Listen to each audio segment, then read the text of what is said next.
A continuación, Santiago Belomo nos presenta Tradición e Innovación en el nuevo escenario educativo.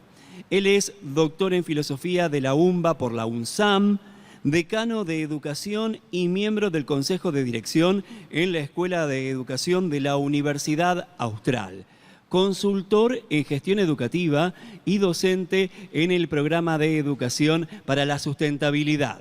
Fue director de educación en el Ministerio de Energía y Minería de la Nación, gerente de educación en la Fundación YPF. Así que les damos una bienvenida súper cálida a Santiago Belomo, que a continuación va a exponer. Muchas gracias. Muy buenos días, muchas gracias por esta cálida recepción. Muchas gracias a Marcela, las autoridades del Polo Educativo, por haber confiado este espacio, a la Escuela de Educación, a mi persona. Les transmito un cálido saludo de Julián Rodríguez, rector de la universidad, que no ha podido hacerse presente. Realmente estamos muy agradecidos y honrados de ser parte de este equipo. También gracias a los colegas de la Universidad de El Salvador por ofrecer estas instalaciones excelentes, esta asistencia y esta participación. El título, como verán, del espacio de diálogo de hoy tiene que ver con esta difícil combinación entre tradición e innovación, tradición y transformación en las instituciones educativas. En lo que han leído ahí o escuchado sobre mi trayectoria, que es acotada y subjetiva como todas, lo que puedo compartirles es que me ha tocado siempre estar ingresando a espacios en los que lo que se me planteaba era que había que dar vuelta las cosas y hacer todo distinto o en parte distinto, y seguramente su experiencia ha sido parecida. Tanto en el nivel escolar, incluso hoy como consultor que lo soy, me toca acompañar colegios que están preguntándose ¿y ahora qué hacemos? En la universidad misma, en la Escuela de Educación y también como director de innovación de la universidad, es el tema del momento. Muy lindo, vamos a hablar ahora sobre el rumbo, la visión, pero en concreto, ¿qué hacemos? Y seguramente ustedes traen algunas preguntas y quiero anticiparme para decepcionarlos desde el inicio. No voy a compartir recetas sobre lo que hay que hacer. Voy a tratar de explicarles por qué. No es posible compartir hoy recetas. Sí criterios, sí orientaciones, porque hay cosas que están bastante claras y hay otras que las van a tener que ir discerniendo ustedes mismos en su andar. Entonces, dicho esto, voy a empezar por una obviedad. ¿Qué es lo que se necesita para liderar una transformación en cualquier organización y también en educación? 3 cosas básicas: tener una visión compartida sobre el rumbo que se viene y de algún modo hasta poder anticiparse a eso que se viene para irlo trabajando. Contar con un equipo comprometido, porque una persona sola o un grupo de 2 o 3 personas no pueden transformar una organización. Y generar condiciones con realismo. Ustedes dirán, son 3 obviedades, por supuesto. Y en educación hoy, hacerlo podría resumirse, o qué se necesita, qué necesita un director para lograrlo, también es bastante simple. Tiene que tener superpoderes. Ustedes lo han vivido seguramente en sus escuelas, ¿no? Por un lado hay que anticiparse, ver qué es lo que va a suceder en un contexto de cambios radicales donde no es nada fácil saber qué es lo que va a suceder, ni siquiera mañana. O sea, qué va a pasar con la pandemia, terminó, no lo sabemos. En educación tampoco es tan fácil saber qué va a pasar. Y además, en paralelo, si uno más o menos viera un rumbo, hace una planificación estratégica, dispone las condiciones, etcétera, en paralelo llama a la maestra de 2º grado diciendo: la semana que viene no puedo arrancar porque mi marido fue contacto estrecho de un primo con el que jugó al fútbol y no quiero exponerme. y en paralelo la mamá de fulanita que llama y dice, no, mis papás viven conmigo, no va a ir mi hijo, mi hija, y quiero, esto que les cuento son anécdotas reales del año pasado, quiero maestros a domicilio, un grupo de maestros, somos varias las madres o los padres que queremos, y a la par contestar a las 5 o 6 notas que llegaron de los padres que dicen que quieren pagar la mitad de la cuota, porque en realidad el colegio le está costando la mitad, esas cosas que a veces fantasean los padres. Y además el anuncio de la inspectora de hoy para mañana sobre las condiciones del protocolo. O sea, ¿cómo se puede trabajar para el futuro cuando tenemos estas condiciones tan precarias en el hoy? Eso es liderar en contexto de crisis. Ahí se prueba la madera del liderazgo, porque liderar cuando todo está bien no es fácil, pero es bastante más fácil que liderar cuando suceden estas cosas.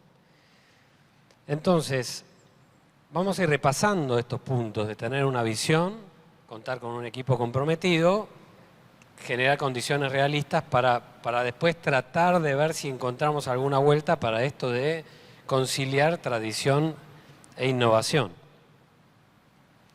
¿Se puede predecir el futuro de la educación? Es una pregunta que existe hace mucho tiempo.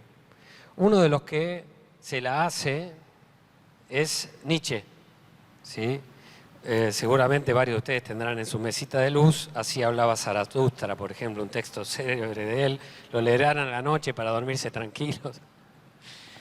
Bueno, Nietzsche juega mucho en varias de sus obras con esta idea de predecir pero no predecir. Usa una imagen del augur que mira, por ejemplo, las entrañas de los animales, un cadáver, para decir en función de eso qué es lo que va a pasar. Y entonces él usa esta imagen de la lectura de las vísceras, la lectura de señales, la lectura de los pájaros en el cielo. Y en unas conferencias que él dicta a partir de 1872 en la Universidad de Basilea, se dedica especialmente a educación. Y dice, no soy quien para decir cómo va a ser el futuro, muy astuto él dice, pero sí podemos leer algunas señales que hoy están ocurriendo y que nos permiten ir adivinando qué podría llegar a pasar, como este augur. Entonces es importante hacer ese ejercicio. Claro que él habla del cadáver porque pensaba que la civilización occidental estaba en descomposición y que las universidades y las escuelas estaban en descomposición. Pregunta que se hacen todavía hoy algunos, a partir de la pandemia y desde antes, y en nuestro país, por ejemplo, con quien he hablado bastante de esto, Mariano Narodowski y su equipo, Pan Sofía, dedican tiempo y mucho esfuerzo a analizar si la escuela es algo que va a terminar o no, porque no es algo que existe desde siempre y por lo tanto podría dejar de existir. Y hay estudios interesantes y hay análisis interesantes. Yo prefiero en esto ser como más concreto. Si eso llegara a ocurrir, no va a ser pronto, no va a ser en el próximo año ni en los 5. Por lo tanto, pensando en un horizonte de futuro más cercano, sí cabe preguntarse qué señales hay en el contexto. Y voy a repetir señales que seguramente ya conocen, pero que de algún modo iluminan cosas que ya son evidentes y no van a cambiar, que por ahí no son de educación, pero impactan en educación. Por ejemplo, todas estas referidas a niveles de conectividad, ¿sí? El 62% de la población mundial se conecta a Internet. En la Argentina esta cifra asciende al 83%. En el mundo se incrementó en 300 millones de usuarios en el último año y crece en 2016 la interconexión o la conectividad a un 10%. ¿Sí? Otra cosa que por ahí ya saben, hay más dispositivos en el mundo que personas concretas, personas físicas. Y en la Argentina esto se da desde hace mucho más que el resto del mundo. Tenemos más de un celular, varios tienen más de un celular en su bolsillo, eso significa. El 92,6% de quienes tienen acceso a Internet a nivel mundial lo hace con el celular, ¿sí?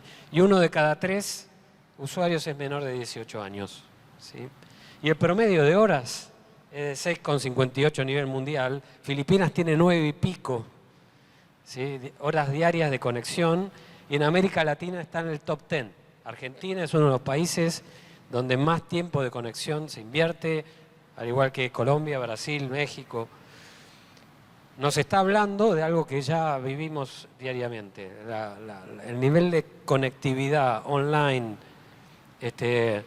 con esta ubicuidad que nos da el celular, la portabilidad, el poder estar conectados ahora mismo, algunos de ustedes, con el trabajo, con la familia, incluso haciendo un curso en simultáneo con otras actividades, es algo que vino para quedarse.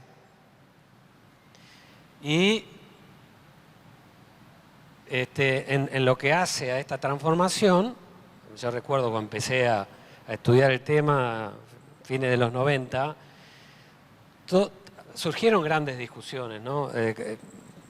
Recordarán textos de Batro, por ejemplo, Educación Digital del 87, o mismo Jaime Echeverry, que todavía hoy nos habla de la tragedia educativa. Bueno, había una discusión en los inicios de la irrupción de Internet, cuando empezaba a haber banda ancha en estratos sociales medios altos en nuestro país, sobre si estaba bueno o malo meter tanta tecnología en la escuela.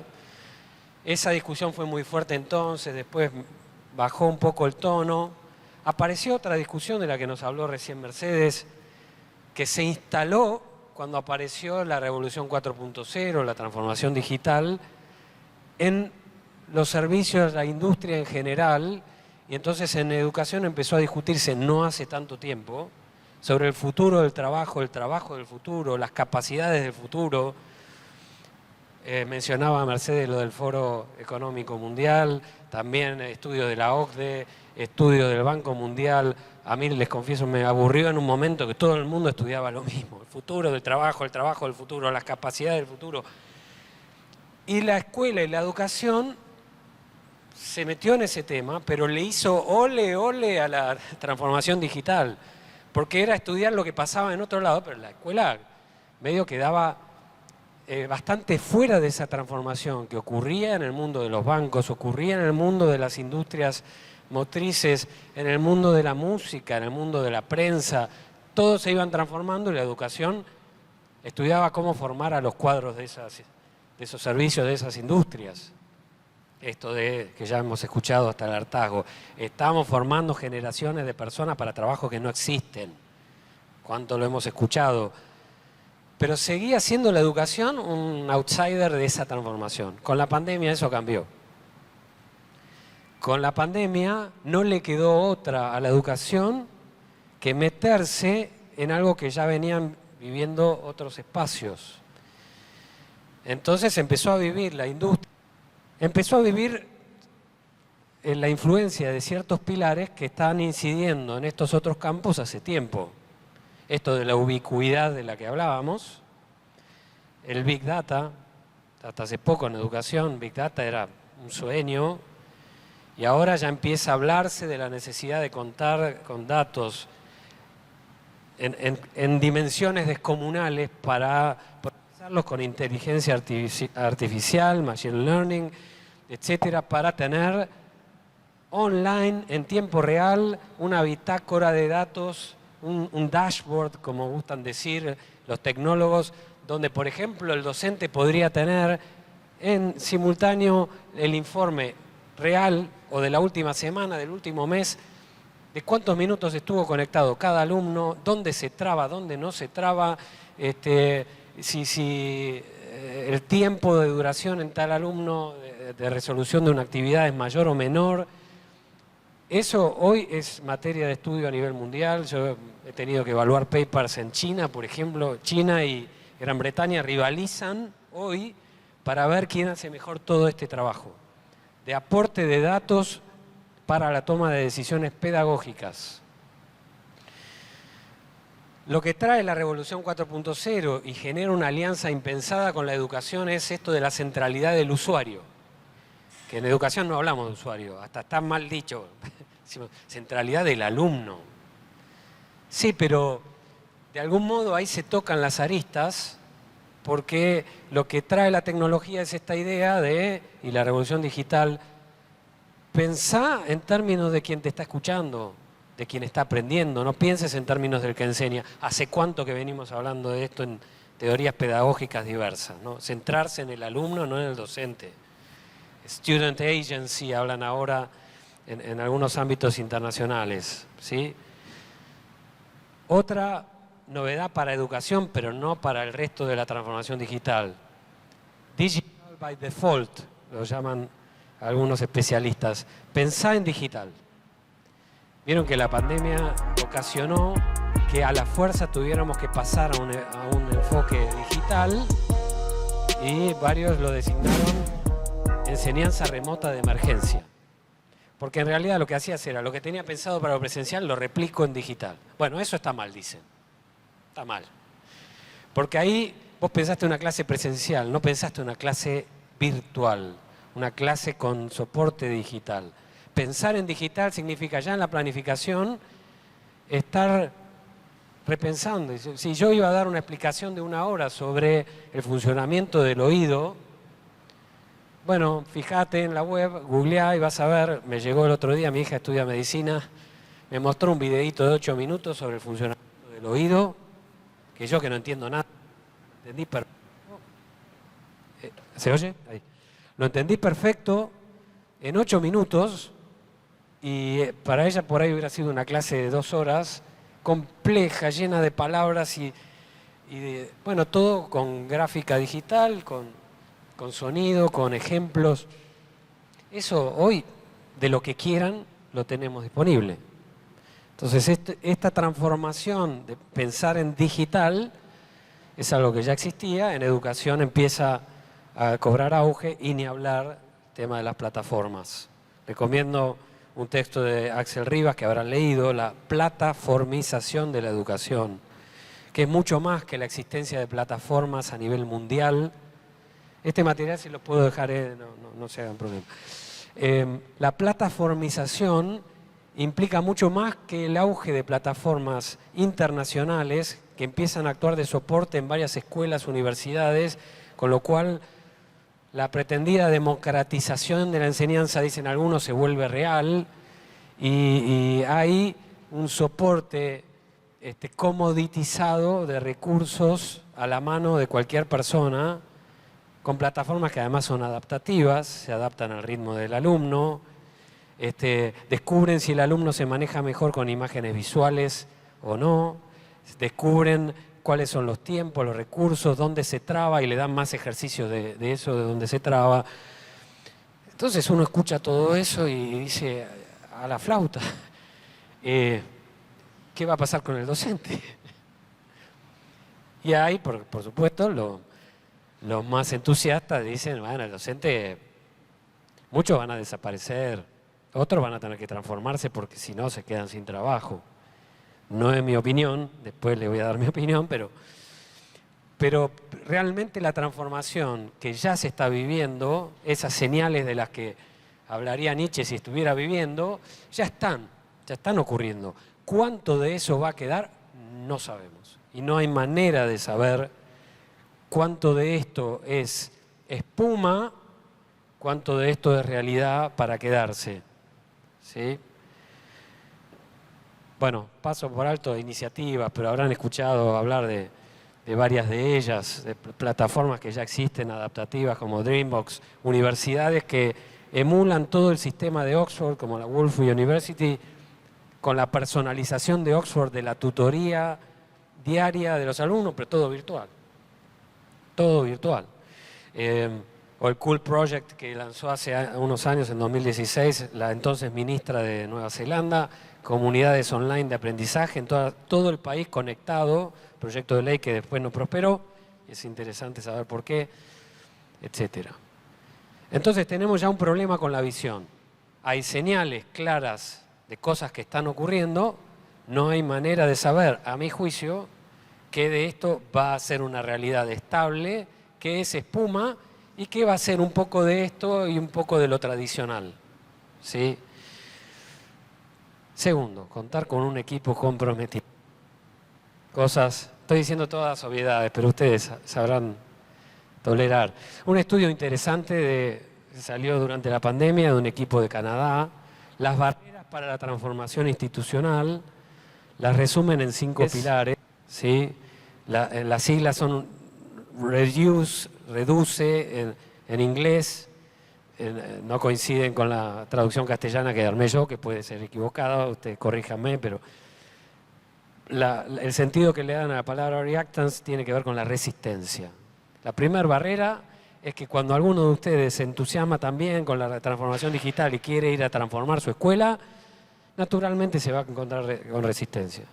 Los libros dicen de hace años la famosa curva de Gauss, ¿no? Hay un grupo que va a apoyar siempre todo lo que hagas. Un X% minoritario, un 10%, pónganle. Otro grupo se va a oponer, hagas lo que hagas, va a boicotear, hagas lo que hagas, un 10, un 5% sobre una institución. El grueso de la gente, está en la curva, va a ser lo que haga la mayoría, donde vea que va el barco, se va a adaptar. Entonces el ejercicio tiene que ver con acompañándose de los entusiastas, los que siempre apoyan, cómo lograr esa fuerza de tracción de los que van a hacer lo que vean que haya que hacer según la mayoría o el clima de la época, ¿sí? Esto también está relacionado con la segunda barrera que mencionan en este estudio, lo llaman endowment. Yo lo traduje inercia, tal vez no es la expresión. Endowment tiene que ver con deuda, con legado, pero no es necesariamente un sentido negativo. Toda institución trae un legado, trae una tradición. Y eso es al mismo tiempo un norte, un estímulo, a veces es un ancla, ¿sí? Entonces, a veces ese endowment es una traba para la transformación institucional. También la distancia. Yo les cuento, plataformas adaptativas, etcétera. Si los docentes de su institución entienden que ni siquiera sus alumnos tienen conectividad, que no se sienten capaces ni de entender esto de adaptativo, esa sensación de distancia se transforma enseguida en una barrera. Lo mismo que la incertidumbre. Che, no sabemos a dónde va a ir el rumbo, no sabemos si nuestra escuela va a funcionar, no sabemos cómo van a reaccionar los padres. Eso también se convierte en una barrera que se logra cuando hay evidencia corroborativa. De cada pasito vemos los logros, pero si no tenemos evidencia corroborativa, se acentúa esta tendencia a la parálisis, ¿no? Entonces, bueno, este estudio lo puedo compartir, es muy interesante, son barreras que les resultarán a ustedes familiares. Hay que tenerlas presentes si uno quiere pensar una transformación en su institución, sabiendo, para una versión resumida de todas estas barreras, sería que en toda organización hay personas con tendencia innovadora y con tendencia conservadora. Y yo menciono ahí que son tendencias naturales y necesarias.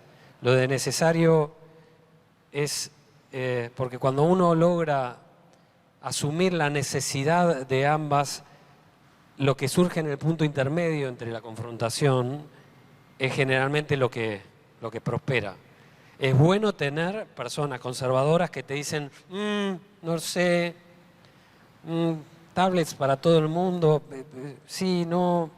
Está bueno que aparezca la duda y está bueno que aparezca alguien que te diga, no, sí, vamos para adelante, porque uno ahí tiene las campanas que necesita para tomar una decisión más prudente, sabiendo medir, che, este temor que surgió en fulanito, vamos a medirlo con una consulta o lo que fuere. Nosotros en la universidad ahora estamos haciendo consultas todo el tiempo a los alumnos para ver cómo van viviendo, no digo al minuto a minuto, pero al menos cada X meses, cómo estás viviendo esto que estamos probando ahora, para ir teniendo esa evidencia corroborativa que te despeja los temores y las resistencias, las barreras, que a veces son de uno mismo. Porque cada uno de ustedes acá presente puede tener una tendencia más conservadora o más innovadora, y está bien reconocerse de un modo o de otro. Lo que no está tan bueno es el estereotipo de la exacerbación de esas tendencias, que yo lo llamo de una manera algo vulgar, conservacionista y el innovacionista. Y de esto está lleno. Si me permiten un momento de delirio, quisiera, si no me parece suficientemente delirante lo que vengo compartiendo, quisiera ensayar una suerte de diálogo en una sala de profesores entre estos dos perfiles, ¿sí? Pero antes de ir a eso, este lugar común ya lo habrán escuchado en muchas conferencias, ¿no? Una escuela de 1800, este es un cuadro espectacular de Albert Anker, un pintor suizo que se dedicaba a pintar sobre todo escenas de niños, ¿no? Entonces ilustra lo que es la enseñanza en principio del siglo XIX. Ya lo vieron 1000 veces, ¿no? Esto. Y la pregunta es, bueno, no cambió nada y uno ve cómo cambió un hospital. ¿Cómo se mide la tendencia conservadora y la innovadora con este ejercicio que escucharon hasta el hartazgo? El innovador, como algunos de ustedes recién, sí, tal cual, ¿no? Puede ser 200 años y seguimos igual, esto hay que transformarlo. El conservador, el de tendencia conservadora, por algo será, ¿no? Funciona bastante bien. Barato, eficiente, cercano. Y está bien que aparezcan las dos mentalidades. No me asusta que aparezcan las dos mentalidades. Y a veces da la impresión de que el conservador tiene que callarse la boca porque es políticamente incorrecto no asentir a la pintura y estos lugares comunes que se han instalado ocultan la complejidad del problema a veces, ¿sí? Vamos a hacer, si me permiten este delirio, hubiera traído hasta algo de indumentaria para ilustrar cada posición. Por ejemplo, el innovacionista, no sé, cuando yo era chico usar anteojos era de medio de nerd, era objeto de cargadas, y si eran cuadrados, mucho más. Hoy un anteojo cuadrado es cool, entonces me imagino al innovacionista, ustedes imagínenselo como quieran, ¿no? Anteojos así cuadrados, y el conservador por ahí, no sé si se sigue usando, pero ¿vieron las lapiceras, el portalápices que se cuelgan? Bueno, imagínenselo como quieran, ¿no? Pero en una sala de profesores hablando, me lo imagino al innovacionista, por ejemplo, diciendo, les cuento, estuve paseando en una plataforma que es nueva, revolucionaria en educación, se llama Teachers Go Home. No se asusten, no implica que los docentes ya no sirven para nada, pero implica esta transformación radical que tiene que tener el rol docente, con una mirada puesta en el alumno, con una idea de recursos que están a mano para la disciplina que quieras, recursos que son atractivos visualmente, emotivos, simples, adaptados a la edad. No digo de cada curso, porque en cada curso, como decía Mercedes, hay distintos tipos de inteligencia, entonces cada uno elige lo que quiere y la plataforma te da este dashboard y el profesor puede seguir o el docente puede seguir exactamente. Disculpame, dice el innovacionista, con todo respeto te digo, me parece que es todo muy ingenuo eso que está planteando. A ver, no por ser autorreferencial, pero yo empiezo todas las clases con un chiste. O lo cuento yo o lo cuentan los alumnos, dice el conservacionista, ¿no? Eso me genera un clima. Los chicos se pelean para ver quién cuenta el chiste.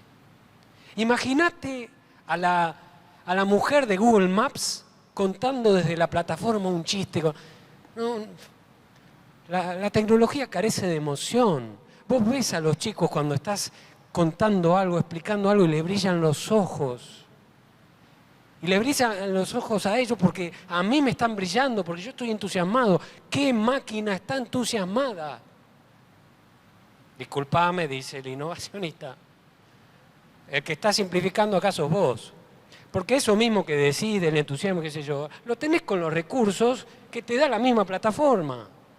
Y tenés la TED Talk que te hace llorar, y tenés el documental donde vos ves que cosas que no podrías ver en tu aula. Entonces no me habla de que la tecnología es el instrumento por el cual haces todo eso que vos estás diciendo y mucho mejor, y con mucha más diversidad. Sí, pero no estás teniendo ese encuentro personalizado que te da el encontrarte en el recreo y ver la carita triste de fulanita y preguntarle qué te pasa y que te cuente que sus papás están separados, y que entonces cuando tenés que corregir su evaluación, no lo haces solo con una rúbrica automática desde una plataforma. Le pones tu toque personal. Te faltó esto, pero vos podés. Sí, bueno, es muy emotivo lo tuyo, pero la verdad eso lo podés hacer con una o dos personas, pero vos tenés grupos de cuánto, de 30, de 40, dale. La plataforma te garantiza eso. Bueno, imagínense este lupa, ni hablar de capacitación.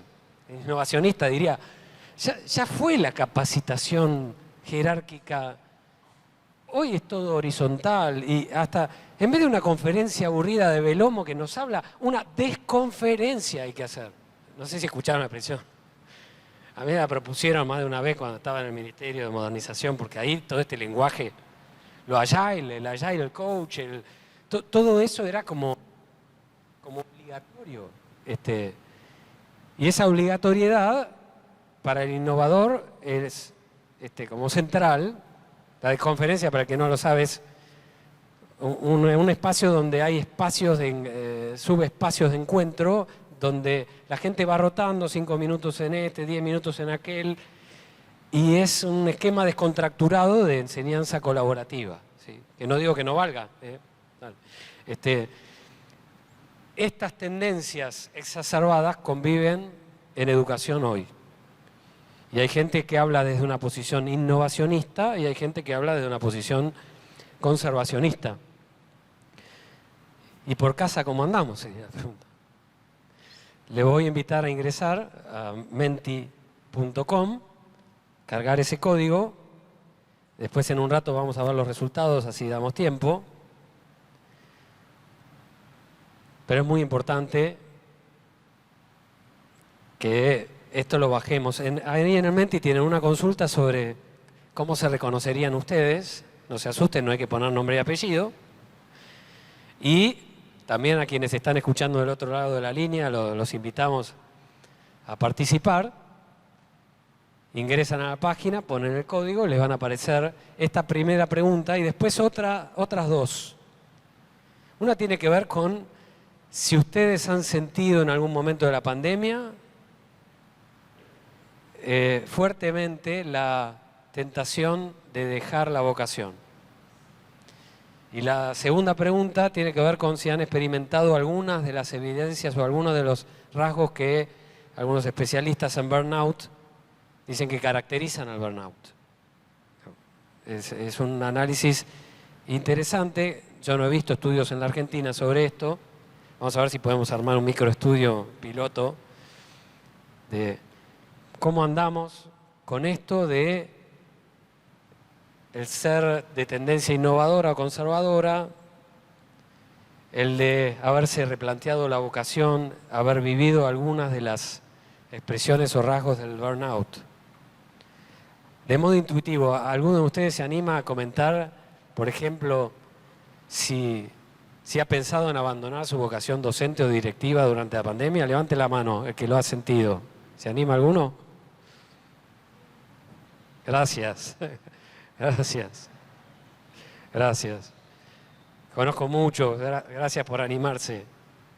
Conozco muchos que lo han experimentado fuertemente. Entonces nosotros le dijimos, hablamos antes de tener una visión compartida. Ya vimos que es problemático. Tener un equipo comprometido. La flauta. Ahora que estamos levantando un poco la cabeza, esperemos que podamos sostener la presencialidad y volver a cierta normalidad que nunca va a ser normal. Quién sabe cuál va a ser la normalidad. Con un equipo comprometido, cuando vienen como heridos de guerra, vieron las películas cuando está terminando y sobrevivieron a todas las catástrofes. Esos son los equipos que tenemos. Hay que comprometerlos y el primero que tiene que estar entusiasmado es el que lidera. No es sencillo, por supuesto. ¿Por qué es importante esto de saber de qué tendencia es uno? Porque hay algo que el cognitivismo ha estudiado muy bien, son los sesgos, ¿no? Cuando ya perdió vigencia hace muchos años el conductismo, la idea de caja negra, apareció por la fascinación por estudiar lo que pasa dentro del cerebro y ahí hubo toda una teorización sobre sesgos. Uno de ellos es el sesgo de confirmación, por el cual, ahí lo ilustra, lo ilustra esa imagen, ¿no? No, papá, esa es una noticia falsa. Pero ¿cómo va a ser falsa si dice justo lo que yo pienso? El sesgo de confirmación consiste en la tendencia natural de todo ser humano en encontrar fácilmente evidencias de aquello que uno ya piensa. Y el que tiene tendencia conservadora encuentra inmediatamente evidencias que confirman por qué la innovación no es tan grandiosa como piensan. Y lo mismo para el innovador. Hay una frase, disculpen que es mía, no es una genialidad, pero me gustó cómo quedó, esas cosas, enamoramientos que uno tiene con su propia microobra. Es tan nocivo denostar las iniciativas desde sus peores versiones como sobreestimarlas desde sus versiones idílicas. En lecturas de índole más conservadora, como más innovadora, innovacionista, es muy habitual. Agarra el ultraconservador y empieza a hablar del desastre de lo que es hoy la clase por Zoom en secundaria, donde los alumnos están en pijama, en su cama, simulando que prestan atención, simulando que completan una evaluación, que en realidad se están copiando a mansalva, y entonces relata todo eso y dice, ven, esto no es la panacea. Y del otro lado, la clase aburrida, monótona del profesor, una hora tras otra, y los alumnos agotados, y bla, bla, bla, bla. Y uno dice, eso es real, tan real como lo otro. Pasa en algunas escuelas con algunos docentes lo segundo como pasa lo primero. El punto es qué es lo que uno elige ver para confirmar sus propios sesgos anteriores. Porque la realidad es esa mezcla, ¿sí? No es idílico ni es un desastre. Por eso, si me preguntan, ¿cuál es tu posición, Santiago? A ver, jugate un poco, porque venís hablando del innovacionista esto. Y bueno, ya de algún modo está dicho en lo anterior. Estamos en un escenario de ambivalencias, donde con ocasión de la innovación, del advenimiento de nuevas tecnologías, técnicas, modalidades, es posible generar las peores versiones y las mejores. La transformación digital en educación embrutece y enriquece la didáctica.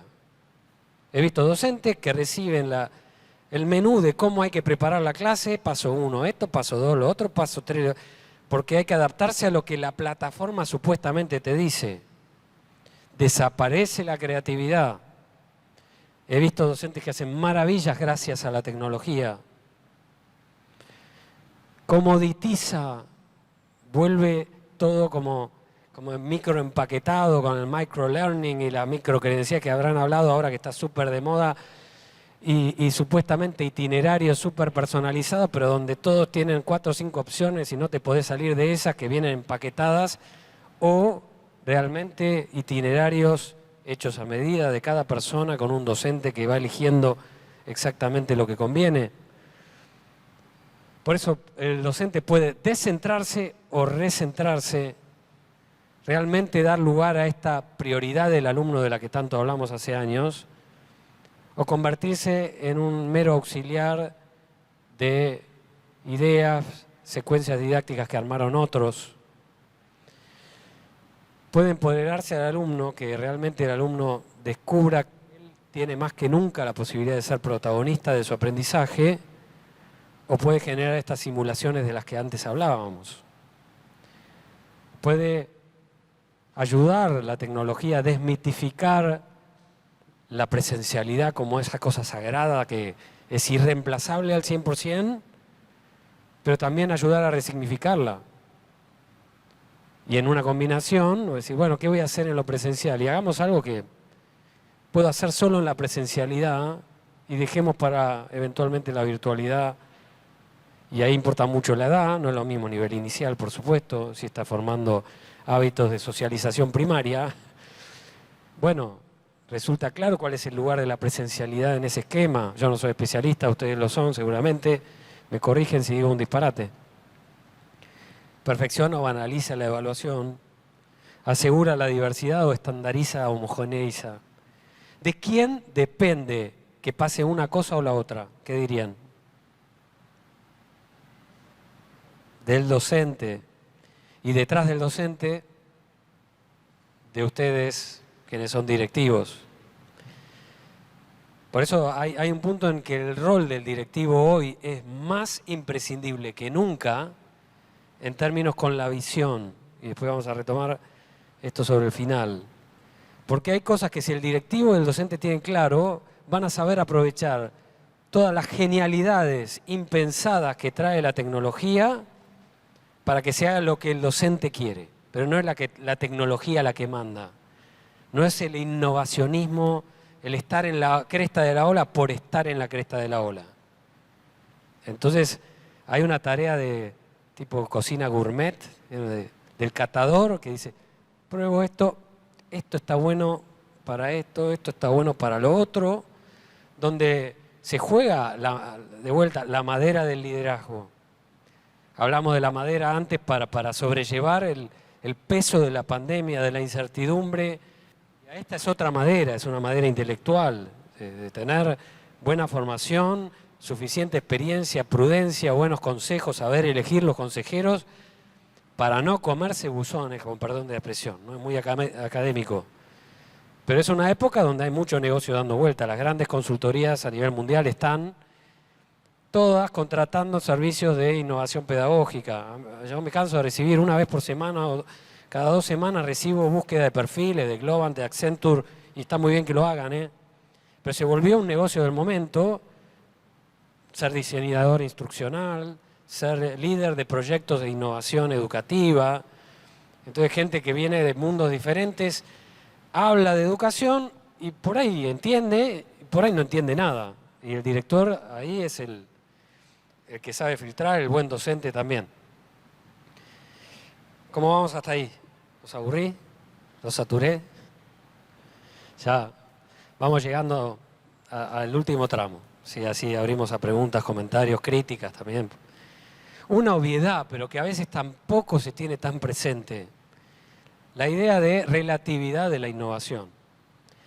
Contaba que trabajé en el Ministerio de Modernización de Nación a cargo de INAP, Instituto de Capacitación de todo el Empleo Público a nivel nacional. Y me tocó estar en varios encuentros con servidores públicos o con gente del mundo de la empresa también. En una jornada bastante abierta, con perfiles muy distintos, salió el tema del uso del biométrico para la toma de asistencia de empleados públicos, ¿sí? Cosa que se empezó a instrumentar hace pocos años. Y claro, era una cosa muy resistida dentro de la administración, pero en este caso quien opuso su reparo fue una persona del mundo de la empresa. Eso es arcaico. Sí, en mi empresa hace 10 años tomábamos asistencia con las tarjetas, biométricos, pero ahora se trabaja por objetivos. Eso de estar fichando no va más. Yo le pedí muchas disculpas, le agradecí el comentario. Le dije, cuando yo entré a trabajar en INAP, había una planillita de toma de asistencias que se ponía en un escritorio los lunes y tenía la asistencia de la semana. Entonces lo primero que noté, a la semana de haber entrado, es que había ciertas líneas donde a primera hora del lunes estaba firmada toda la semana y el horario de entrada de la persona cada día de la semana. A ver, cuando venís de eso, tener el biométrico es una tremenda innovación. Después, cuando ya tenés el biométrico, tenés una cultura de trabajo por objetivos, ahí sí harás otro paso de innovación y dirás, cada uno se va a home office o mezcla de home office. Pero no es mágico. La innovación no surge porque surge una tecnología y hay que meterla. La innovación es sobre todo un cambio cultural para el cual tiene que estar preparada la institución. Y cuando vemos los datos que les son evidentes, en nuestro país el 55% de la población escolar se encuentra bajo la línea de pobreza, el 14% es indigente, 4,5 millones de menores de 4 a 17 años están en esta situación, 20% de estudiantes que finalizan la primaria, el 16% de los que finalizan secundaria no tienen todavía acceso a Internet. O sea, ¿hay mucha penetración de conectividad? Sí. Ahora, solo el 46% de los que tienen conectividad lo tienen en niveles suficientemente razonables para tener una experiencia razonable de educación online. El resto le pasa lo que ha pasado, que no tiene computadora en su casa, no la tiene disponible para uso educativo, ¿sí? Fíjense la diferencia, de 48% en públicas, 78% en privadas. Y durante las 72 semanas que creo que fueron de clausura por pandemia, el 78% de los docentes mantuvo vínculo por WhatsApp, 30% por celular, 26% por mail. El uso de plataformas sincrónicas, tipo Zoom, Teams, como lo que están viviendo algunos de ustedes ahora, del 24% y 23% de una plataforma sincrónica. Tal vez en muchos de sus colegios esto es una realidad y hay que aprovecharlo.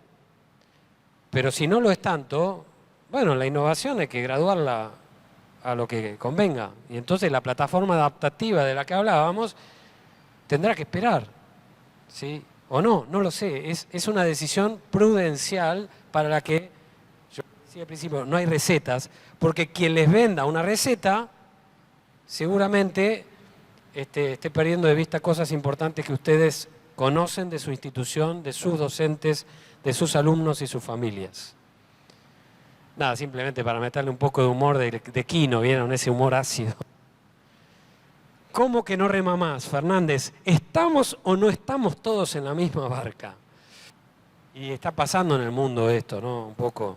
Estamos, pero no estamos en la misma barca. Estamos en la revolución 4.0, pero no estamos todos de la misma manera, ni todos tenemos que hacer el mismo esfuerzo.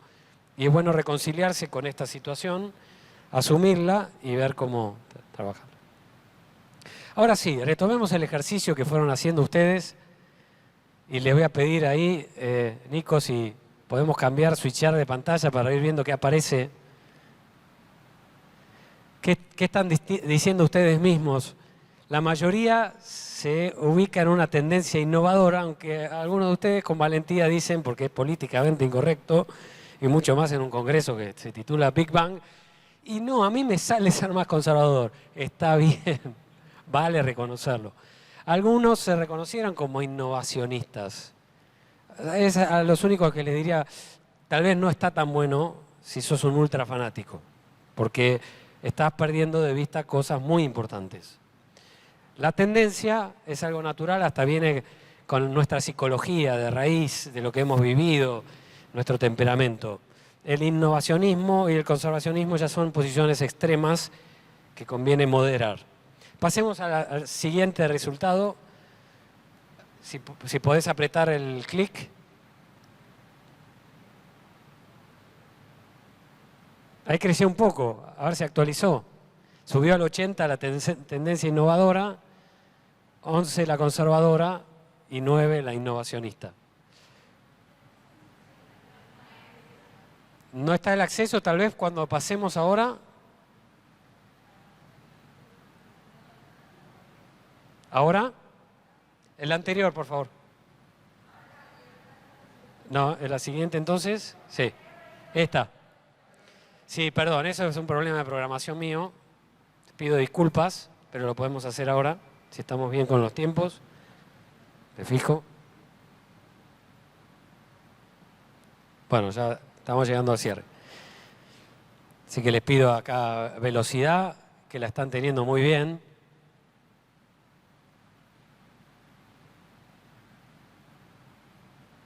Este es el boca de urna de la encuesta.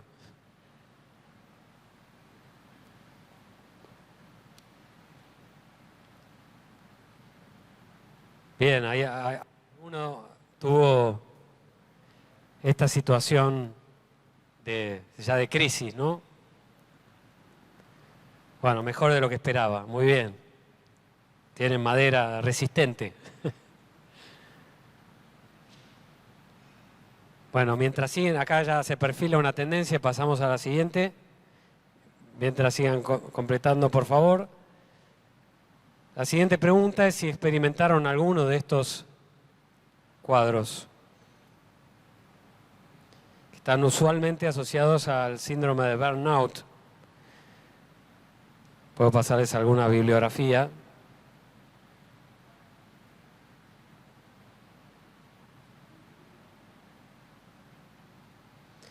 Mientras lo completan, voy a ir ya llegando al cierre,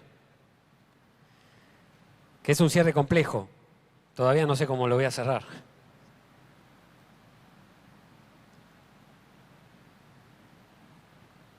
Fíjense, van apareciendo ya sus resultados. Voy repasando entonces. Dijimos, por un lado, que tener una visión clara hoy es bastante difícil. Se pueden advertir algunas señales y trabajar con ellas. Segundo, dijimos, es un momento complejo para tener a los equipos motivados y ustedes mismos se están dando cuenta de por qué. Y también dijimos, no es un momento para tener recetas porque la innovación es radicalmente y esencialmente relativa. Si quieren, después compartimos los resultados al final, pero van perfilando ahí. Sobre todo el estar exhausto es lo que más ha primado muchos de ustedes junto con la impotencia. Podemos volver entonces a la presentación. ¿Cómo manejarse cuando tenemos esta situación donde hay que propiciar y liderar una transformación y nos faltan estos ejes, al menos con la seguridad que necesitamos? Les cuento qué es lo que hicimos en la universidad, por si sirve. Por un lado es una iteración entre visión y aplicación. Da pasitos y evalúa. Pequeños pasos hacia una visión para confirmar o desestimar. Pero estar siempre avanzando. Pilotos, decisiones y medición atrás. Eso nos está funcionando bien, porque nos permite avanzar, no quedarnos esperando a ver que aclare, clarificando la visión a medida que aplicamos. Es una visión iterativa, la llamamos.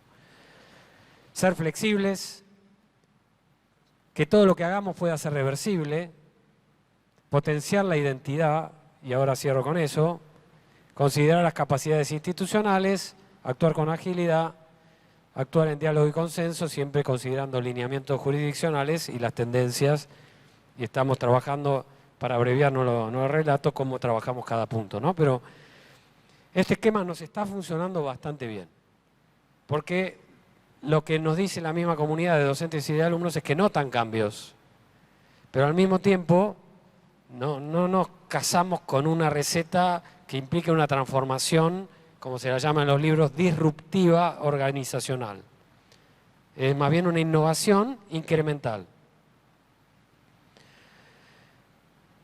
Esto de preservar la identidad me parece que es una clave.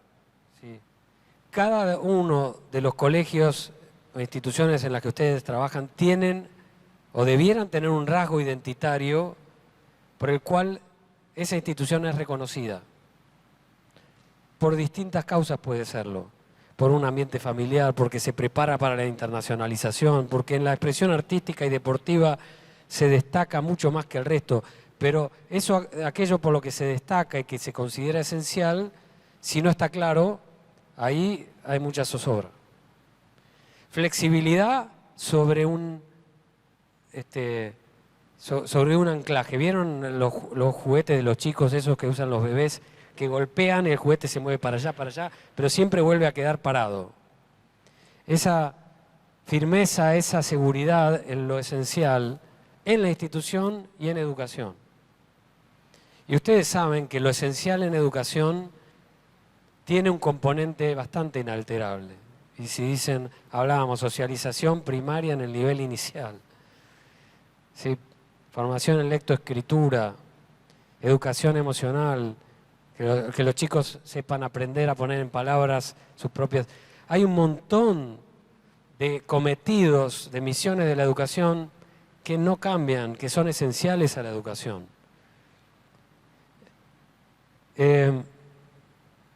¿Por qué esta foto para terminar?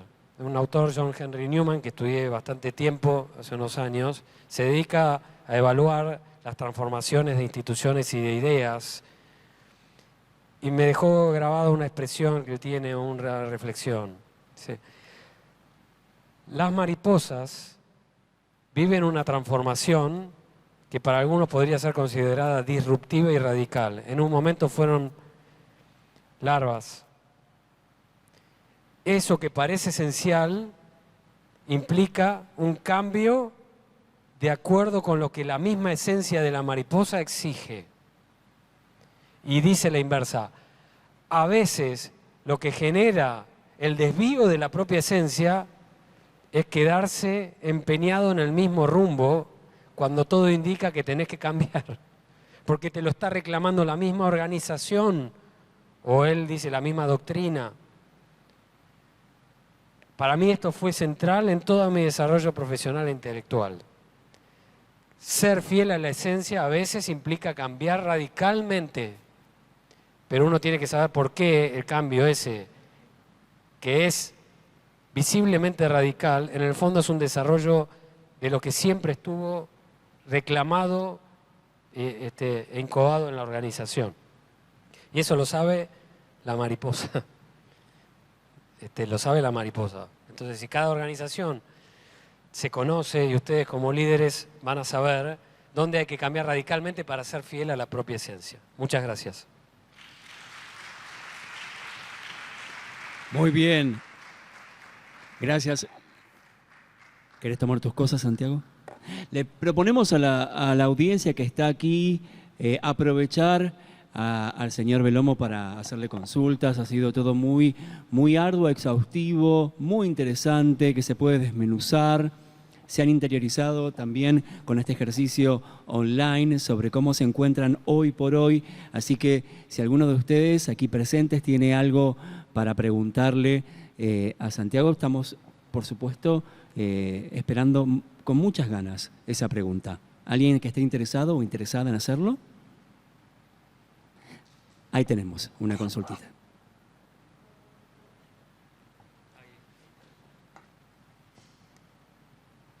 Bueno, Santiago, desde nosotros también agradecerte infinitamente porque nos acompañes en el día de hoy. Y algo que seguramente muchos de nosotros nos seguimos preguntando, ¿no? Quienes sobre todo trabajamos con los chicos más grandes, los que están por salir del colegio. Ese vínculo entre los colegios y la universidad como aspiración de un nuevo nivel. ¿Cómo ves vos este nuevo escenario, esta nueva crisis que esperamos sea una nueva oportunidad para todas estas nuevas generaciones? Gracias. Gracias, Mercedes. Es una excelente pregunta. Claramente la universidad ha elegido replantear profundamente la vinculación, no porque viniera haciendo las cosas mal, sino porque se advirtió el cambio de contexto y una necesidad de una cercanía mucho mayor con las escuelas y con los alumnos. Y desde ese punto de vista va a haber una jornada a la que me imagino, si no han sido invitados ya, lo serán, donde se va a plantear un nuevo tipo de vínculo que se quiere explorar, mucho más cercano y más centrado en este tipo de temas, por ejemplo, de reflexionar juntos, la universidad siendo una parte más de la reflexión, pero no quien tiene las cosas claras, y generar tipo grupo de estudio con las escuelas en los temas más relevantes para la comunidad educativa. Y con los alumnos pensar también alternativas que se sumen a las que ya tenemos, pero en un esquema mucho más colaborativo, escuchándolos muchos a ustedes que están a cargo de los chicos y de los colegios. Así que creo que el 9 de marzo es la fecha del encuentro en el que serán invitados oportunamente si no lo han sido ya. Gracias. Gracias. ¿Alguna consulta más para Santiago? Que muy amablemente está respondiendo las consultas a partir de lo charlado. Les recordamos también a los que están online desde la plataforma que pueden hacer las consultas en el chat, en la parte izquierda. Me parece que los dejé agotados. Fue intenso, yo quedé con la mente estallada directamente, pero para bien. Bueno, muchísimas gracias por el tiempo, por el espacio. Gracias, a todos. Santiago.